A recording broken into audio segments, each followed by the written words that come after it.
L'Épître aux Romains, chapitre 16. Je vous recommande notre sœur Phébé, qui est diaconesse de l'Église de Cenchréa.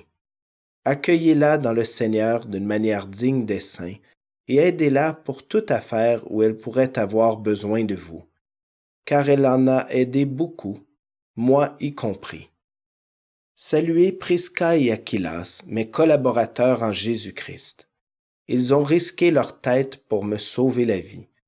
Je ne suis pas le seul à leur être reconnaissant. C'est aussi le cas de toutes les églises des non-juifs. Saluez aussi l'Église qui est dans leur maison. Saluez Épaïnette, mon bien-aimé, qui a été le premier fruit pour Christ en Asie. Saluez Marie, qui a beaucoup travaillé pour vous. Saluez Andronicus et Junia, mes compatriotes et compagnons de détention. Ils sont très estimés parmi les apôtres, et ils se sont même convertis à Christ avant moi. Saluez Amplias, mon bien-aimé dans le Seigneur. Saluez Urbain, notre collaborateur en Christ, et mon bien-aimé Stachys. Saluez Apelles, qui a fait ses preuves en Christ. Saluez ceux de l'entourage d'Aristobule. Saluez Hérodion, mon compatriote. Saluez ceux de l'entourage de Narcisse qui appartiennent au Seigneur. Saluez Tryphène et Tryphose, elles qui travaillent pour le Seigneur. Saluez la bien-aimée Perside, qui a beaucoup travaillé pour le Seigneur.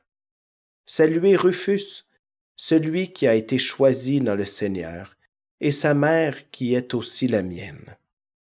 Saluez Asyncrite, Phlégon, Hermès, Patrobas, Hermas et les frères et sœurs qui sont avec eux. Saluez Philologue et Julie, Nérée et sa sœur, ainsi qu'Olympe et tous les saints qui sont avec eux. Saluez-vous les uns les autres par un saint baiser. Toutes les églises de Christ vous saluent.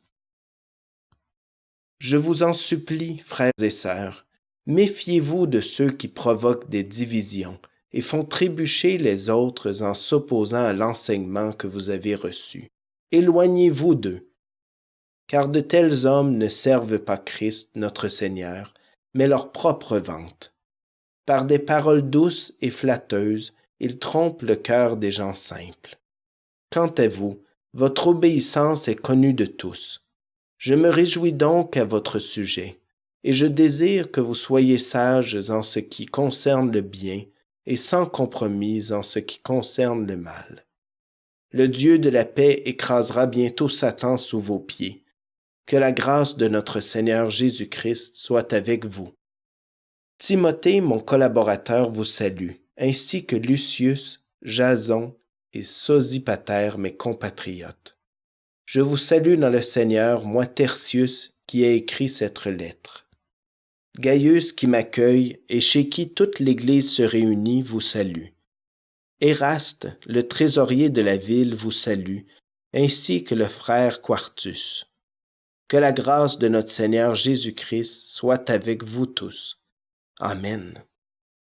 Dieu peut vous affermir selon l'Évangile que j'annonce, la prédication de Jésus-Christ, conformément à la révélation du mystère qui a été tenu secret pendant des siècles. Ce mystère a maintenant été manifesté et porté à la connaissance de toutes les nations par les écrits des prophètes d'après l'ordre du Dieu éternel, afin qu'elles obéissent à la foi. À ce Dieu, seul sage, soit la gloire au siècle des siècles, par Jésus-Christ. Amen.